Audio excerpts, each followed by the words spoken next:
Bismillahirrahmanirrahim. Assalamu alaikum, dear students. For class, today is your 15th lecture, subject English. As you know that we already have learned our 4 units from book side and also from notebook side. So today we will start our unit number 5. The unit number 5 is The Tiger King. इस unit को पढ़ने से पहले मैं आपको इसका एक छोटा सा तारुफ दे देती हूँ कि इस यूनिट में आप पढ़ेंगे क्या, इसमें हमें बताया क्या गया है। उसके बाद फिर हम रीडिंग स्टार्ट करते हैं, ठीक है बेटा। ये कहानी है एक बहादुर नौजवान की, ठीक है। उसका नाम था टीपू सुल्तान। बहुत बहादुर थे। असल नाम उनका था फतेह अली टीपू, लेकिन वो टीपू सुल्तान के नाम से तारीख में जाने जाते हैं। बहुत मशहूर थे, बहुत बहादुर थे। जंगें बहुत लड़ी उन्होंने मुसलमानों के लिए। और उनका एक मशहूर कॉल है, उनकी एक सेइंग है बहुत मशहूर, जिसमें वो कहते हैं कि शेर की एक दिन की जिंदगी गीदड़ की 100 साल जिंदगी से बेहतर है। As a day's life of a tiger is better than 1,000 years of jackal. ये उनकी बहुत ही मशहूर सेइंग है जो हम अक्सर सुनते हैं बहुत सारी जगहों पे। तो ये एक किंग थे, अपने मुल्क से बहुत वफादार थे, बहुत बहादुर थे। अपने जो उनकी जो रियाया है उनके साथ बड़ा अच्छा सलूक करते थे। तो कुछ ज़ाहिर है गद्दार भी थे बीच में से। तो जो गद्दार थे उन्होंने क्या किया, उन्होंने गद्दारी की। वो दूसरे लोगों के साथ मिल गए, दुश्मन के साथ, काफरों के साथ, और इनके साथ गद्दारी की, मुल्क को फंसा दिया। इन दी एंड जब जंग हुई तो सारे जो है गद्दार काफरों के साथ मिल गए। इनके साथ इनके सिर्फ थोड़े से वफादार लोग ही थे, वो भी एक एक करके शहीद हो गए। टीपू सुल्तान एंड तक जंग में लड़ते रहे और फिर ब्रिटिश जो जिनसे वो लड़ रहे थे उनमें से किसी एक की गोली जो है वो उनके लगी आकर और वो शहीद हो गए एट द स्पॉट। लेकिन तारीख में उनको आज तक याद किया जाता है, उनकी बहादुरी को आज तक याद रखा गया है और आइंदा आने वाली नस्लों तक इनको याद रखा जाएगा।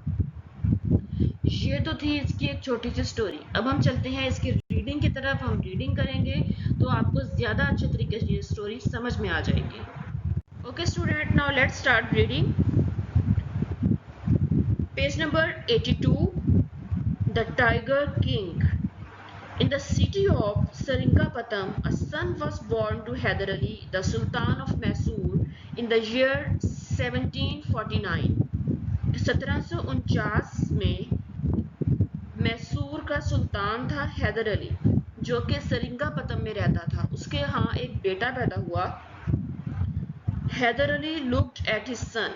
हैदर अली ने अपने बेटे की तरफ देखा and prayed to अल्लाह सुब्हानहू व तआला, और अल्लाह पाक से दुआ की to make him a brave and fearless soldier, कि अल्लाह पाक उसे बहादुर और बेखौफ सिपाही बनाए। ब्रेव कहते हैं बहादुर को, फेयरलेस कहते हैं बेखौफ, सोल्जर कहते हैं सिपाही को। The boy was named Fateh Ali Tipu. उस लड़के का नाम फतेह अली टीपू रखा गया था। Who later became very famous in history, जो बाद में तारीख में बहुत ज़्यादा मशहूर हुआ। फेमस कहते हैं मशहूर होने को। From very early in life, अपनी ज़िंदगी में बहुत शुरू से ही, Tipu was a fearless boy who loved lions and tigers. Tipu जो है अपनी ज़िंदगी में बहुत शुरू से ही बहुत ज़्यादा बेखौफ लड़का था, जो कि शेरों और चीतों, लायंस शेर, टाइगर्स चीते, शेर और चीते, उनसे वो प्यार करता था। He kept them as a pets too. वो उनको पालतू जानवर के तौर पर रखता था। मतलब शेर को और टाइगर को पालतू जानवर के तौर पर अपने पास रखता था। Tipu was trained in fencing, sword fighting and the use of firearms. ये सब चीज़ें बेटा जंग में यूज़ होती है। मतलब घेराव कैसे करना है दुश्मन का, तलवारबाजी कैसे करनी है, लड़ना कैसे है, कोई इन सब चीज़ों का इस्तेमाल जो है वो उसको ट्रेंड किया गया था इन चीज़ों में। Tipu grew up to be a brave and far sighted man, कि टीपू को परवरिश उसने पाई थी बहादुर इंसान के तौर पर और दूरअंदेश इंसान के तौर पर। फार साइटेड, दूरअंदेश, अक्लमंद। वन डे, एक दिन, he went hunting in the forest with a French guest, एक दिन वो जंगल में शिकार करने के लिए गया। हंटिंग होता है शिकार करना, forest jungle, with a French man, French guest कहते हैं फ्रेंच जो बरतानवी लोग होते हैं, उनके साथ वो शिकार करने के लिए गए। As they were going on horseback, जैसे ही वो घोड़ों के ऊपर बैठकर वो जा रहे थे, a tiger suddenly sprang in front of them and growled fiercely, एक टाइगर जो है वो अचानक से जंप करता हुआ कहीं से उनके सामने आ गया और वहां पर खड़ा होकर घर्राना शुरू हो गया। The Frenchman quickly aimed his gun to fire at the beast, कि जो फ्रेंच मैन था, जो बरतानवी आदमी था, उसने फौरन से अपनी गन बाहर निकाली और उसने उस शेर का जो है वो निशाना लिया। But Tipu snatched his gun and through it away, लेकिन टीपू ने खींची, छीनी उसकी गन और दूर फेंक दी। स्नैच्ड कहते हैं छीनने को। He swiftly took out his sword, उसने आराम से अपनी स्वॉर्ड जो है, अपनी तलवार जो है बाहर निकाली, and struck the tiger, tiger को के साथ लड़ पड़ा। The wild beasts were instantly killed, जो wild beast था, जंगली जो दरिंदा था, वो वहीं पर मौके पर ही खत्म हो गया, मर गया। From that day, उस दिन से onwards, आगे तक, उस दिन से आज तक, Tipu was called the Tiger King, Tipu जो है वो टाइगर किंग के नाम से जाना जाता है।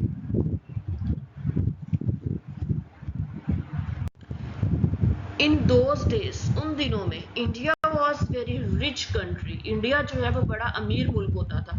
People from all over the world, तमाम दुनिया में से जितने भी लोग थे, came here to buy and sell goods, वो यहाँ पर चीजें खरीदने और बेचने के लिए आते थे। Traders came from Portugal, France, Holland and Britain, कि ट्रेडर्स, ताजिर जो हैं वो पुर्तगाल से आते थे, फ्रांस से, हॉलैंड से, ब्रिटेन, बरतानिया से, ये मुल्कों के नेम है कि यहाँ से ताजर जो हैं वो यहाँ पर तिजारत करने के लिए आते थे। The British wanted to capture the whole trade and make the people of their India their slaves, कि जो ब्रिटिश के लोग थे, बरतानिया के लोग थे, वो चाहते थे कि वो इंडिया में जाकर उनसे उनका जो बिजनेस है, उनका जो कारोबार है, तिजारत है, उसको छीन लें और लोगों को, इंडिया के लोगों को अपना गुलाम बना लें। स्लेव्स कहते हैं गुलामों को। Tipu was aware of the evil plans of the British, Tipu जो है वो ब्रिटिश, बरतानिया के लोगों के जो गलत इरादे हैं उनको बहुत अच्छे तरीके से जानता था। His main aim in life was to drive the British out of the subcontinent, उसका जिंदगी में मेन मकसद जो था वो ये था कि वो बरतानिया के लोगों को बरे सगीर से दूर रखे। The British were sure that as long as Tipu Sultan was alive, they couldn't be masters of the subcontinent, और ब्रिटिश के जो लोग थे, जो बरतानिया के लोग थे, वो ये जानते थे कि जब तक टीपू सुल्तान जिंदा है तब तक वो कभी भी सब कंटिनेंट के मास्टर नहीं बन सकते, सब कंटिनेंट बरे सगीर के सरदार नहीं बन सकते, बादशाह नहीं बन सकते। They were afraid of his fearlessness and courage, वो डरते थे टीपू सुल्तान के बेखौफी से और उसकी हिम्मत से, कि वो लोग इस चीज़ से डरते थे और उनको ये लगता था, वो ये समझते थे कि जब तक टीपू सुल्तान जिंदा है तब तक वो बरे सगीर पर अपनी हुकूमत कायम नहीं कर सकते। Tipu loved and trusted his own people, Tipu प्यार करता था और एतबार करता था अपने ही लोगों पे। He could not even think that they would betray him one day, वो ये सोच भी नहीं सकता था कि वो एक दिन उसको धोखा दे देंगे।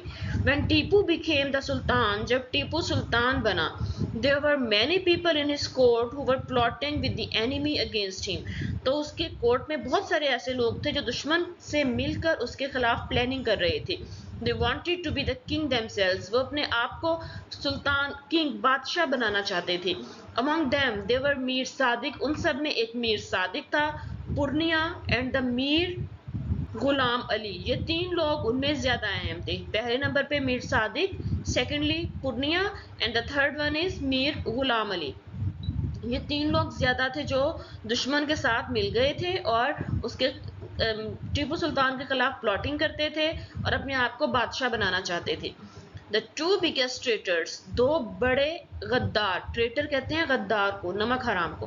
Purnia the military commander, Purnia जो कि मिलिट्री उसकी फौज का कमांडर था, and Mir Sadiq the prime minister, और मीर सादिक जो कि उस वक्त प्राइम मिनिस्टर था। ये दो बड़े गद्दार थे। Help the British forces to enter the capital city of सेरिंगापतम।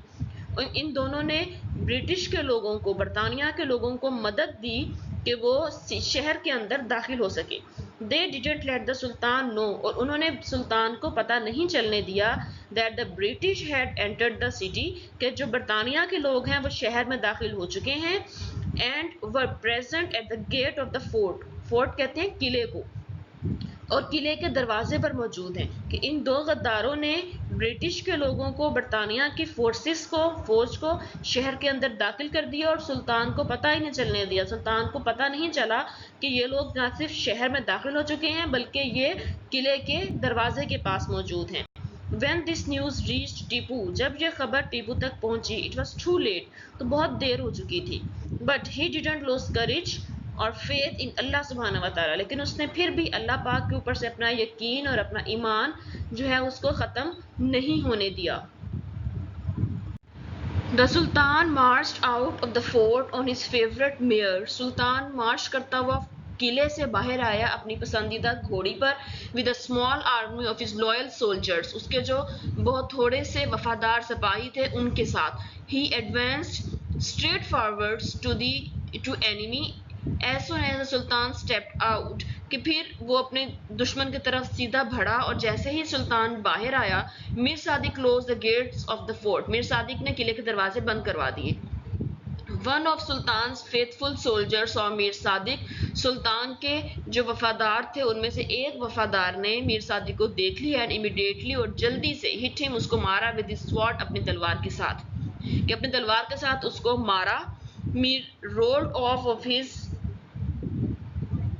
Horse, अपने घोड़े से नीचे गिर गया, and his body fail in a near by garbage खेन, और उसकी जो डेड बॉडी थी, जो बॉडी थी, वो करीब जो नज़दीक ही पड़ा हुआ उसका कूड़ादान था उसके अंदर गिर गई। Sultan loyal forces were fighting heroically, सुल्तान की जो बहादुर फौज थी वो बड़े बहादुराना तरीके से लड़ी, and giving the British a difficult time in the battlefield, और बरतानिया के लोगों को उन्होंने मैदान जंग में एक सख्त वक्त दिया, मुश्किल टफ टाइम दिया, मुश्किल वक्त दिया। The British realize that it was not very easy to defeat Tipu Sultan, जो बरतानिया के लोग थे उनको ये रियलाइज हो गया कि टीपू सुल्तान को शिकस्त देना आसान काम नहीं है।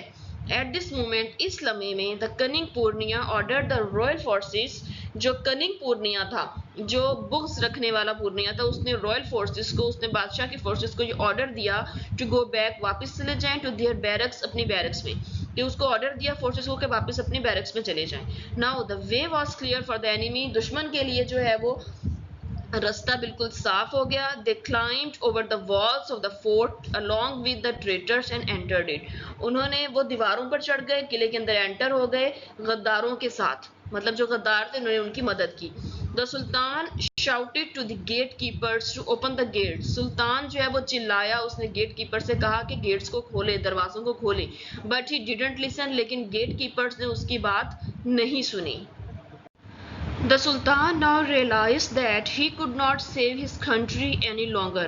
सुल्तान जो है अब उसको एहसास हो गया था कि वो मज़ीद अपने मुल्क को नहीं बचा सकता।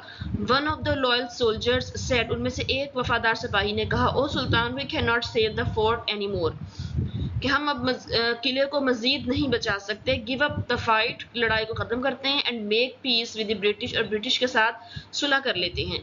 इन this way we can save our selves, इसी सूरत में हम सिर्फ अपने आप को बचा सकते हैं। The sultan replied angrily in a thunderous tone, बड़े ख़तरनाक किस्म की आवाज़ में, गर्जदार आवाज़ में सुल्तान ने उसको रिप्लाई किया, A day's life of a tiger is better than 100 years of a jackal, के शेर की, टाइगर की, चीते की एक दिन की जिंदगी गीदड़ की 100 साल जिंदगी से बेहतर है। With sword in both hands, he struck at the British soldiers and killed scores of them. फिर उसने तलवार दोनों हाथों में पकड़ी और बहुत सारे ब्रिटिश सोल्जर्स को मार गिराया।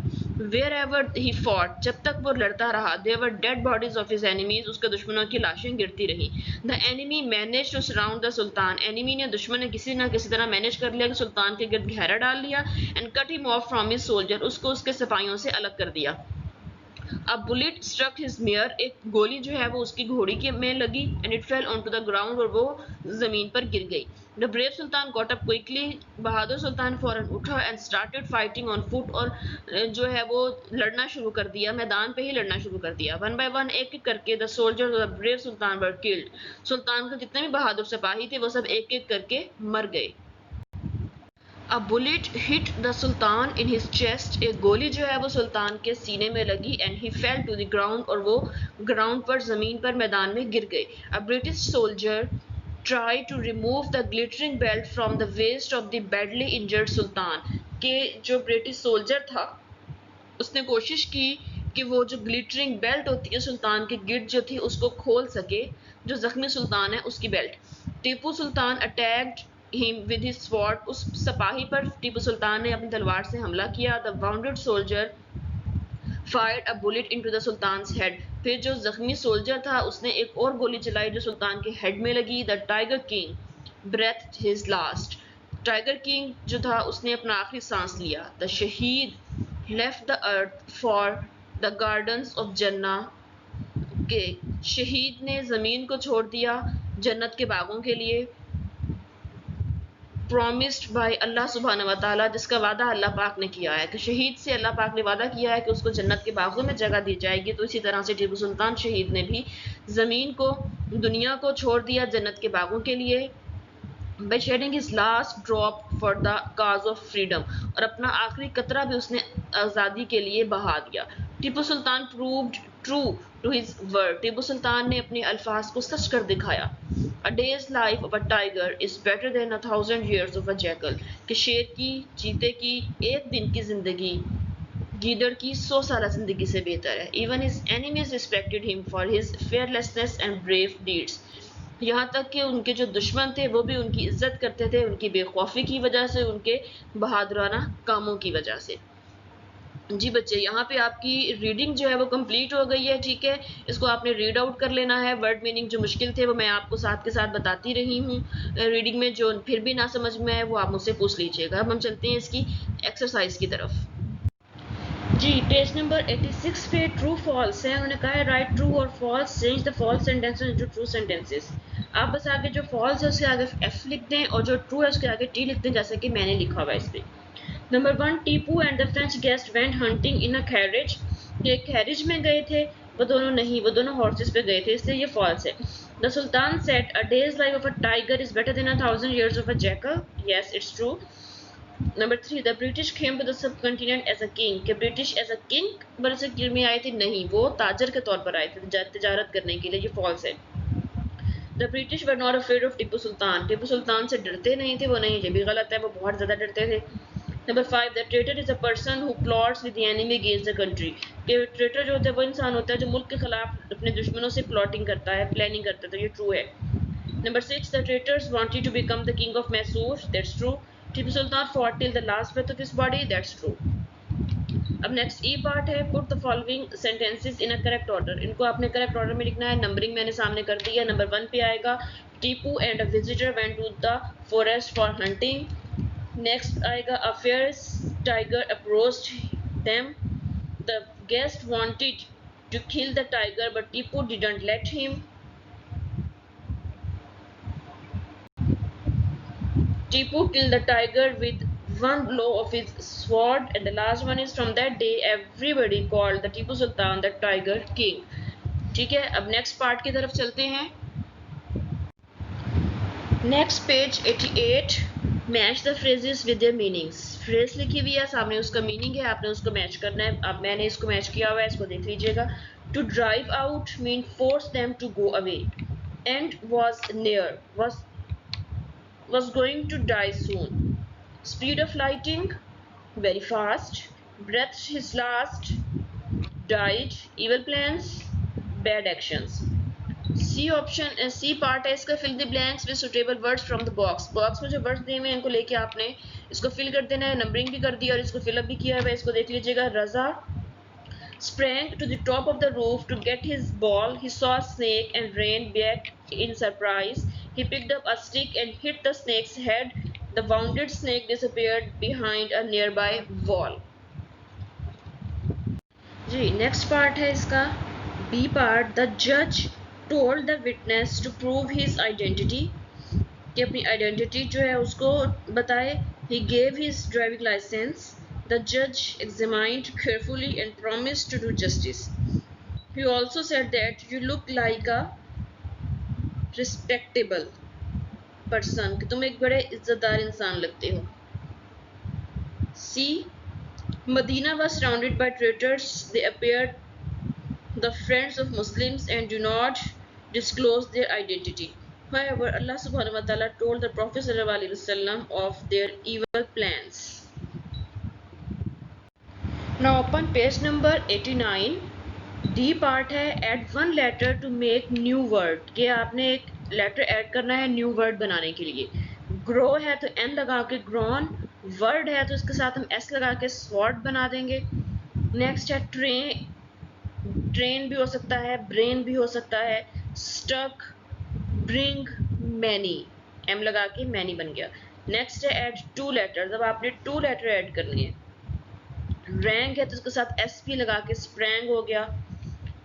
इल है तो एस टी लगा के स्टिल। टक है तो एस टी लगा के स्टक। फोर है तो सी ई लगा के फोर्स। मेंबर है तो आर ई लगा के रिमेंबर। अब उन्होंने कहा है कि add three letters to make a new word, अब थ्री लेटर लगाने हैं। रेल है तो आई टी वाई लगा के रियलिटी। बेट है तो बेट्रे। क्लोज है तो disclose. Where, anywhere. Bat, battle. Eat, defeat. ठीक है। अब नेक्स्ट उन्होंने कहा है make the opposites of the following words by using the prefix un. Un लगा के आपने इसको ऑपोजिट बना देने। अवेयर है unaware, common uncommon, important unimportant, believe unbelievable, uncomfortable, unreal. Un लगा के इन सबको आपने कंप्लीट कर देना। नेक्स्ट आ गया आपके पास make compound words. Compound word क्या होते हैं? दो अल्फाज को मिलाकर जब एक लफ्ज बनता है तो वो कंपाउंड वर्ड्स कहलाते हैं। ठीक है, जैसे उन्होंने सामने लिखा है fire plus arms, fire arms. तो ब्लैक के साथ क्या होगा? ब्लैक बोर्ड, दो वर्ड हो गए, ये कंपाउंड वर्ड्स है। Black plus board is equal to blackboard. Table, table cover. Far, far sighted. Wall, wallpaper. them, themselves, gate, gatekeeper, where, wherever, fire, firearms। ठीक हो गया। अब नेक्स्ट एच पार्ट है make rhyming words with the following words. Rhyming words बनाने हैं। Freedom का kingdom होता है, सेल्डम होता है, respect, perfect, infect, injure, ginger, stranger, remove, improve, prove, move. ये सब इसके राइमिंग वर्ड्स हैं। ठीक है, हमारा पेज नंबर 89 कंप्लीट हो गया। जी ना open page number 90। Page number 90 पे बेटा आपका ग्रामर पार्ट है। इसमें आपको बताया गया है सब्जेक्ट, वर्ब एंड ऑब्जेक्ट, इन तीन चीज़ों के बारे में। आपको मैं बता दूं, वैसे ही इसकी डेफिनेशन बाद में पढ़ते हैं, पहले मैं आपको ये बता दूं कि सब्जेक्ट होता क्या है। सब्जेक्ट कहते हैं काम करने वाले को, जो काम कर रहा होता है ना वो सब्जेक्ट होता है। ठीक है, ही, शी, इट, दे, ये सब, आई, यू, ये सब जो हैं ये सब सब्जेक्ट हैं, काम करने वाले हैं। ठीक, इसमें आप सब्जेक्ट को ऐसे भी कह सकते हैं कि सब्जेक्ट सेंटेंस के स्टार्ट में होता है।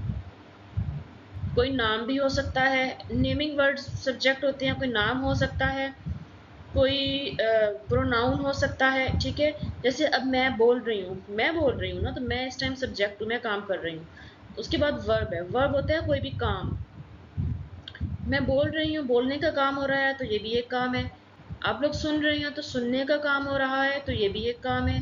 कोई लिख रहा है, कोई पढ़ रहा है, कोई सो रहा है, खा रहा है, पी रहा है, पंखा चल रहा है, मतलब कोई भी चीज़ जो वर्किंग पोजीशन में है वो आपका वर्ब कहलाती है। ठीक है, ऑब्जेक्ट होता है जिस चीज़ पर काम हुआ हो। अब मैं आपको पढ़ा रही हूँ ना, आप लोगों पे काम कर रही हूँ, तो ये आप लोग ऑब्जेक्ट हुए। ठीक, we have already learn that there are two parts of sentence, कि हम पहले ही पढ़ चुके हैं कि सेंटेंस के दो पार्ट होते हैं, सब्जेक्ट एंड द प्रेडिकेट। एक सब्जेक्ट होता है और एक प्रेडिकेट होता है, मतलब सब्जेक्ट के आगे जो वजाहत होती है। Look at the given examples. Sentence है आपके पास, the cat is drinking milk. Subject इसमें कैट है, ठीक, और प्रेडिकेट है is drinking milk. We can further divide the predicate into two parts. Predicate के दो पार्ट होते हैं, एक वर्ब होता है और एक ऑब्जेक्ट होता है। Verb is the action done by the subject. Verb action होता है जो सब्जेक्ट डन करता है, सब्जेक्ट करता है, और the noun in the sentence, या फिर जो नाउन होता है वो करता है। Object is the thing on which action is done, और ऑब्जेक्ट वो चीज होती है जिस पे काम किया जा रहा होता है। अब देखिए उन्होंने आपको ग्राफ बना के दिया, सेंटेंस, सब्जेक्ट, प्रेडिकेट। प्रेडिकेट दो होते हैं, verb, object. Sentence the cat is drinking milk, इसमें सब्जेक्ट आ गया कैट, प्रेडिकेट आ गया इज ड्रिंकिंग मिल्क। अब प्रेडिकेट को मजीद हमने इनहेंस किया तो उसमें वर्ब आ गया, वर्ब ड्रिंकिंग है, मिल्क इसमें ऑब्जेक्ट है। ठीक, बात समझ में आ गई? सिंपली सिर्फ इतना समझ लिया, सब्जेक्ट काम करने वाला होता है, वर्ब जो काम हो रहा हो वो होता है, ऑब्जेक्ट जिस पे काम किया जा रहा होता है। सब्जेक्ट स्टार्टिंग में आता है ज्यादातर, वर्ब सॉरी सब्जेक्ट स्टार्टिंग में आता है ज्यादातर, वर्ब जो है वो सेंटर में होता है, काम जो होता है आपका, और ऑब्जेक्ट जो होता है वो एंड में होता है। अब उन्होंने कहा है कि read the following sentences, underline the subject, circle the verb and draw a double line under the object। ये अब आपने वर्क खुद करना है, वैसे मैंने नोट आपके सामने वो कर दिया है, इसको आप खुद अपनी बुक के ऊपर कर लेंगे। पहले दो मैं इसको रीड कर देती हूँ। पहला है the strong man carried the box. Strong man subject हो गया, कैरिड वर्ब हो गया, बॉक्स ऑब्जेक्ट हो गया। नंबर टू है Tahir made a model aeroplane. Tahir subject है, मेड वर्ब है, एरोप्लेन ऑब्जेक्ट है। फार्मर अहमद ड्रॉव अ ट्रैक्टर। फार्मर अहमद हमारे पास सब्जेक्ट है, ड्रॉव जो है वर्ब है, ट्रैक्टर जो है ऑब्जेक्ट है। ठीक है, इसी तरह से आपने ये बाकी सारे भी कंप्लीट कर लेने हैं। जी नेक्स्ट आपका पेज नंबर 91 है।